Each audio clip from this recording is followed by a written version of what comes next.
enchaîne avec la revue.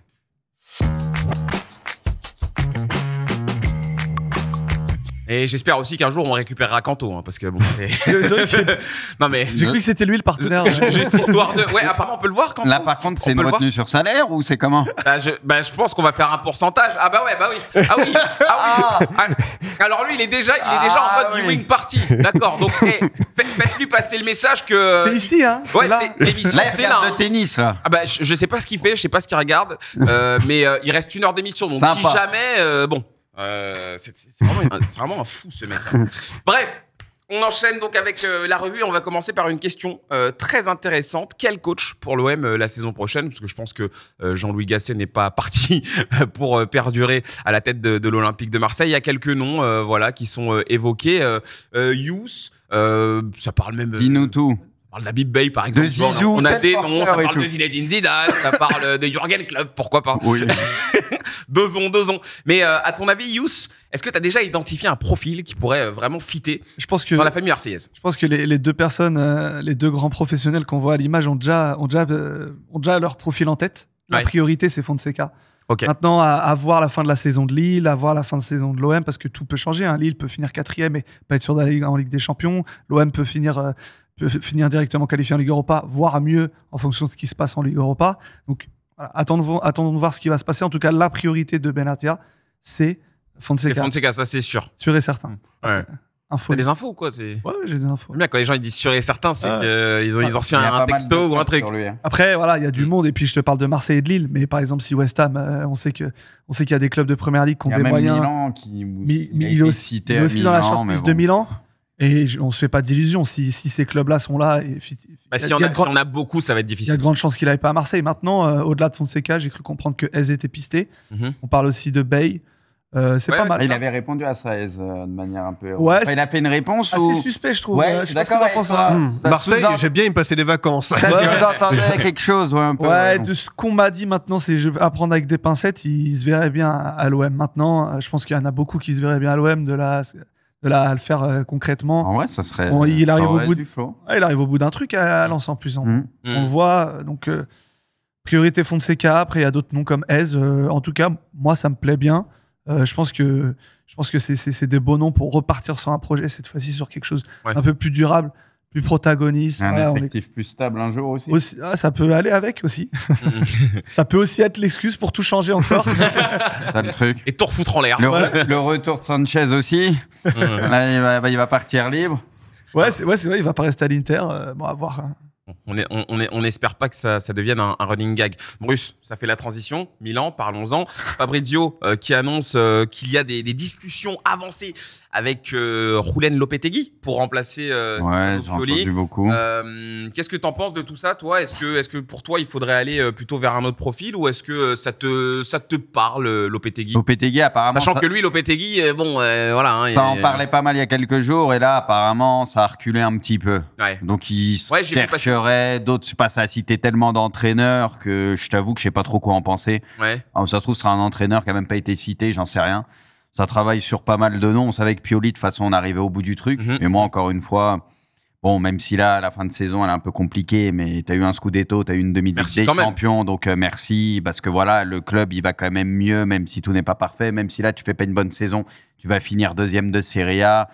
Donc voilà, on va quand même le remercier pour ça, mais tu sentais que tu arrivais au bout des choses, surtout avec l'effectif qu'il y a quand même des jeunes joueurs, il y a des choses sympas à faire. Donc voilà, un entraîneur qui fasse peut-être un peu mieux jouer ses équipes avec d'autres idées. Mais là, honnêtement, au niveau entraîneur, je ne sais pas du tout. Ça citait tellement d'entraîneurs, il y a tellement de trucs possibles d'ici la fin. Et Milan, c'est tellement spécial que j'ai aucune idée au final de qui sera l'entraîneur du Milan. Non, mais toi, si tu étais actionnaire, président, ce serait qui? Non, mais tu me demandes. Oui, je te demande un choix réaliste, là, pour le coup. Tu es en train de dire que Milan, c'est un trop petit club. Non. Tu sais très bien que je dirais jamais ça. Moi, j'ai beaucoup de respect pour Milan, mais t'as pas d'idée, toi, d'un ouais, ça parlait de Rudy aussi. Rudy Garçon, ça parlait de Fonseca, après, ça parlait de Rudy. Ouais, ça parlait de Lopetegui. On aime bien Rudy Garcia, c'est ça le pire, hein, même bon. Ça a parlé de beaucoup de noms, donc j'en sais rien, sincèrement. Faudrait voir de qui est dispo, comment, pourquoi. Et voilà, c'est tellement compliqué, les entraîneurs. Ça parlait aussi de Conceição, mais il a prolongé au final, tu vois. Enfin, c'est trop compliqué, je sais même pas. Il y a trop de noms qui sortent et Milan, c'est illisible à ce niveau-là. Donc, moi, je pense que ça sera un entraîneur Ce sera un truc un peu middle, tu vois. Ouais. Pas un truc de ouf où on va se dire incroyable et pas un truc éclaté. Je sens que ça va être un truc middle. Ouais, un truc moyen. Mais peut-être même pas un nom là qui a été cité. Ok. Ouais. Bon, on espère en tout cas la meilleure piste. Tourelle à Milan, Tourelle tous les jours. Là, ça a reparlé de Mota. Tourelle, ce sera incroyable. Apparemment, ils ont relancé Mota. Tu me demandes, parmi moi, c'est Mota qui m'intriguerait le plus. Parce que Mota, vu comment il fait jouer Bologne et tout, tu vois, un concept, il y a des ça idées, joue, etc. Moi, tu me dis Mota, je suis content là parmi les noms qui ont été cités. Mais bon. Il y a la Juve qui a pas mal avancé dessus. Milan l'a aussi, donc ça sent la Juve, quoi. C'est pour ça que j'y crois pas. Je comprends, Bruce. Messieurs, 35e journée de Première Ligue, West Ham-Liverpool, 2 buts partout. Mon ami Pips, mais surtout l'image qui a fait le tour des réseaux, c'est bien sûr la brouille entre Jürgen Klopp et Mohamed Salah. Mohamed Salah qui entre... pas loin de la 80e minute. Voilà, les deux hommes qui s'écharpent un petit peu. Voilà, vous avez, je pense, tous vu l'image. Qu'est-ce que t'en penses, toi, de ça? C'est vrai qu'il peut y avoir de la frustration parce que du coup, Liverpool n'est plus dans la course, hein, on peut le dire clairement. Qu'est-ce que ça t'a inspiré, ce moment-là, sachant que c'est la dernière de Klopp et que on a l'impression que c'est limite, ça se termine sur ça, quoi. Ouais, c'est une triste fin, même si évidemment on retiendra beaucoup de positifs pour l'air club, mais que voilà, que ça s'achève comme ça. On avait dit finalement, il a annoncé ça assez tôt, le fait qu'il a arrêté. On avait vu de très très bons résultats, on avait vu une belle dynamique. On se disait ils sont encore en lice, pourquoi pas pour faire un quadruplé. Et finalement, ce sera sans doute qu'une seule coupe, la Carabao pour terminer. Ouais. Et voilà, est-ce que ce sont les joueurs qui ont lâché? Est-ce que c'est Klopp qui est arrivé vraiment au bout de son énergie? Encore une fois, quand je regarde les scénarios des matchs, il y a quand même un problème d'efficacité chez Liverpool, un volume d'occasion qui est gâché, qui est mâché, c'est hallucinant, quoi. Entre Crystal Palace, United et même un peu West Ham, même si je trouve que la Mears ont fait un vrai bon match avec, comme d'hab, des super joueurs, Bowen, Kudus, etc. Puis beaucoup plus d'erreurs défensives sur la fin. À un moment, c'était costaud derrière, ça faisait beaucoup moins d'erreurs, et sur la fin, c'était un peu fébrile. Donc c'est délicat. Mais ouais, justement, le chat annonce que Salah va partir. Il y aurait plutôt Moi, j'ai vu qu'il restera encore. Justement, David Ornstein, qui est plutôt quelqu'un de fiable avec The Athletic, avait dit que voilà, normalement, il voudrait rester, donc poursuivre encore une saison. Voilà, faut pas tout mettre de côté parce que Salah fait quand même une très très bonne première partie de saison. C'est vrai que sur la deuxième, il est un peu plus en difficulté, mais il faut pas non plus l'envoyer trop tôt, peut-être dans un autre championnat ou loin de la Première Ligue. Je pense qu'il a encore le niveau pour faire un an en PL avec ce Liverpool-là. Mais ce qui est sûr, c'est qu'il faudra bien tourner la page Klopp, partir avec donc du coup Arne Slot, normalement l'entraîneur du Feyenoord, qui est le réélu par le board. C'est pas encore officiel, mais beaucoup de gens l'annoncent. On parlait d'abord de Ruben Amorim du Sporting, et normalement ce serait Arne Slot.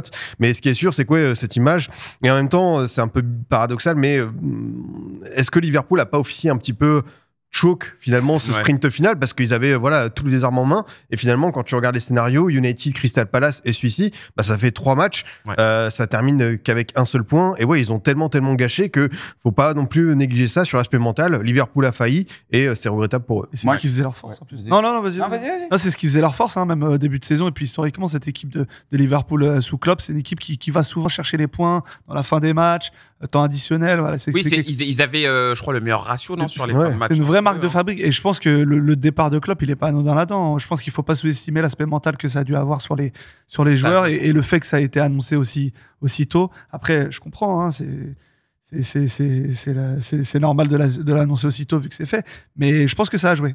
Ouais, c'est sûr. Moi, si je peux rajouter, moi je pense que c'est juste dommage, mais ça entache en rien ce qu'a fait Klopp. Moi, je pense que le truc avec Salah, c'est de la frustration, c'est tout. Ça arrive dans des matchs. C'est sur le match, quoi. Et c'est surtout sur la série de matchs où ils avaient perdu contre Manchester en prolongue, mais il y avait eu des jeunes et tout. Après, t'as l'Atalanta avec un premier match complètement raté, ils se font sortir et tout. Tu perds un peu le fil, et si ça se trouve, même si Klopp n'avait pas annoncé son départ, ça aurait rien changé à ce niveau-là, ça aurait fini pareil. Ils font une saison en termes de points. T'as Arsenal City qui font des saisons de tarés, mais potentiellement, c'est des saisons de champions. Ils étaient sur tous les tableaux, ils jouaient partout. Ouais. C'est comme ça. Il y a eu une période, au pire des moments, ça a lâché, mais pour moi, ça n'a rien à voir avec lâcher Klopp ou son départ. C'est comme ça. Moi, je suis un peu du même avis. Je pense que c'est sur le match. C'est une saison éreintante. Ils ont eu 1 milliard de matchs. Ils sont quasi allés au bout de tout. Voilà, tout s'est joué en 2 semaines. Il y a de la nervosité. C'est normal qu'il y ait de la nervosité. Il y a eu l'élimination en Europa League. Forcément, il y a des moments où en plus le mec rentre en cours de match. Donc c'est sûr que il est moins bon ces derniers temps. Oui, comme le disait Pipion, lui aussi il est frustré. Il nous habitue. Il faut que ça sorte. Il y a des moments où il faut que ça sorte. Ultra régulier tout le temps. Et c'est vrai qu'il est dans une période où il est quand même moins bien. Donc. Et puis il en souffre aussi. On parle souvent l'équipe en souffre quand le joueur est moins bon, mais le joueur aussi. Donc ça joue sur les nerfs. Yous, je te sens chaud. Parlons de l'avenir de Xavi Simons, parce que c'est vrai que lui aussi, c'est un joueur qui attire énormément les convoitises, on le sait. Xavi Simons actuellement prêt du côté du RB Leipzig. Le RB Leipzig qui voudrait le conserver forcément au vu de ce qu'il apporte bien sûr à cette équipe. Le Paris Saint-Germain qui aussi aimerait forcément le rapatrier. Il va y avoir très certainement le départ de Kylian Mbappé et Luis Enrique qui apprécie visiblement le profil de Xavi Simons. Donc, quelle est la meilleure option pour ce jeune joueur, Yous? À ton avis, qu'est-ce qu'il doit faire? Est-ce qu'il doit continuer? En tout cas, on dit que toutes les options sont ouvertes. On dit que oui, non, mais soyons objectifs, Yous. Hein, je te connais. Non, mais je te connais, Yous. Hein, mais soyons objectifs. Hein. Soyons objectifs. Et c'est pas bien de pointer du doigt, mais là, je te pointe du doigt. Non, alors, objectivement, moi, à sa place, je resterai au PSG. Je pense qu'il y a un truc. Tu reviens au PSG, du coup. Ouais, du coup, je repartirai pas en prêt. Oui. Je pense qu'il y a un truc qui se passe avec Luis Enrique. Il a montré cette saison que tout le monde a sa chance, que rien n'est figé. Ouais. Des joueurs qui sont titulaires, puis ça se défait. Et puis, collectivement, c'est quelque chose où je pense qu'il s'insérerait un peu plus facilement que d'autres années. Donc, clairement, moi, je dis à sa place. Et ça me fait mal de le dire, je resterai au PSG. Comme ça, les Parisiens du chat vont. Tu restes à Paris, c'est la meilleure option. Ouais. Ça ne m'empêche pas de penser à mon oncle Gunther du Non, je sais, mais ton oncle, d'ailleurs, il va bien. Ça va, il stresse pour demain. La pression. Tranquillou. Pipion. Non, il a dit quelque chose, Yous, qui est très juste, c'est Luis Enrique. S'il y a bien un joueur qui peut être totalement compatible Lucho dans le système de jeu, dans la progression, il te ramène un Xavi Simons, il peut le faire jouer milieu de terrain, il peut faire jouer 10, il peut faire jouer sur un côté. Il va se régaler avec ce profil parce que c'est vrai qu'on a vu plusieurs facettes de Xavi Simons entre le PSV Eindhoven et le Red Bull Leipzig. Je pense qu'il est prêt, il est mature dans son jeu, peut revenir à Paris, prétendre un premier rôle. Et même s'il se passe quelques mois, quelques passages par le banc, c'est pas grave, c'est un retour d'acclimatation. Il faudra sortir d'une concurrence qui restera là. Mais je pense que Xavi Simons est prêt pour apporter au PSG ce petit truc en plus. Et forcément, ça peut être une super option pour le club, pour lui et pour Luis Enrique. Bruce, tu vas conclure du coup la revue avec ton avis sur Xavi Simons. Quelle est la meilleure option pour lui? En vrai, le retour au PSG serait pas une mauvaise chose, je pense. Après, rester à Leipzig serait pas une mauvaise chose non plus. Ouais, donc on est un peu. Non, mais parce que Leipzig, non, mais en fait, les deux choix sont bons. Pour moi, il n'y a pas de mauvais choix. C'est soit tu retournes à Paris, du coup, pour y rester pas mal de temps, ou soit lui, il se dit, allez, voir peut-être s'il n'y a pas d'autres options plus tard, etc. Et s'il a des envies d'ailleurs. Et voilà, c'est tout, en fait. Mais Paris, oui, je comprends ce que vous voulez dire par rapport à Luis Enrique et tout. Voilà, je le vois bien dans ce PSG-là.